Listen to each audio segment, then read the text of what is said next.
अलक्ष लक्ष लक्ष पाप लक्ष सार सायुधम ततस्तु जीव जंतु तंतु भुक्ति मुक्तिदायकम्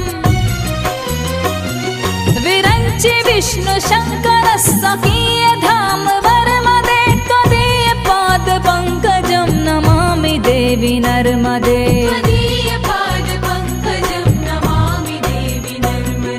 नमामि देवी नर्मदे।